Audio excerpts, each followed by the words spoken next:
J'arrête de crier, astuce numéro 17. Il dort encore avec toi, ton enfant? Quoi, tu l'allaites encore? Mais il est toujours pas propre? Ah, si tu lui mets pas des limites, bah, ça va devenir un enfant roi, hein. Viens pas te plaindre après, hein. Ce type de critiques auront tendance à venir alimenter déjà votre peur du jugement et vont venir appuyer sur vos doutes sur votre parentalité. La bonne nouvelle, c'est que vous avez un bouclier mental qui va vous permettre de pouvoir justement vous protéger de cela. Il est réel, ce bouclier, mais il est aussi fictif. Vous pouvez l'imaginer, ou imaginer que c'est un parapluie ou autre, et que toutes ces critiques et que toutes ces remarques rebondissent dessus.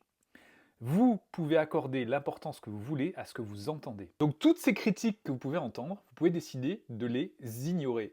Ou vous pouvez décider simplement de dire c'est la vie de cette personne et la vie aussi de cette personne. La vôtre de vie, c'est ce qui se passe entre vous et votre enfant, entre les besoins de votre enfant, vos besoins, votre lien et tout ce cheminement que vous seul pouvez faire. Cette équipe que vous formez avec votre enfant, c'est la vôtre. Alors quand je dis ça, je précise quand même que là, il s'agit de conseils non sollicités, c'est-à-dire qu'en fait, ce sont des personnes qui ne sont pas professionnelles, qui ne sont pas expertes dans ce domaine, qui ont leur avis personnel, qui vous l'ont peut-être imposé, donc à vous aussi de savoir vous affirmer en disant « Ok, merci pour cet avis », et je me fais ma propre opinion, j'enquête à mon niveau, je trouve les informations où je dois les trouver, c'est-à-dire auprès de professionnels, ou dans des livres, ou dans des formations.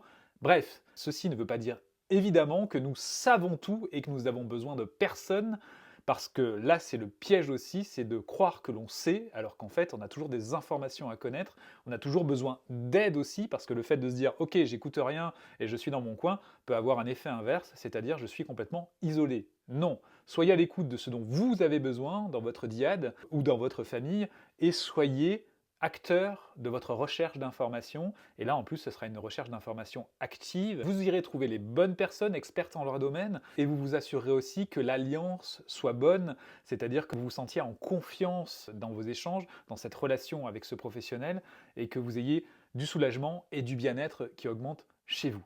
Parce que là aussi, sinon, il y a des décisions à prendre. Donc voilà pour ce conseil, pensez encore au bouclier dont je vous ai parlé tout à l'heure, afin de vous protéger des conseils non sollicités qui pourraient faire naître en vous des émotions désagréables, de l'anxiété, et ceci pourrait donc vous amener à être moins équilibré au quotidien et à beaucoup plus crier.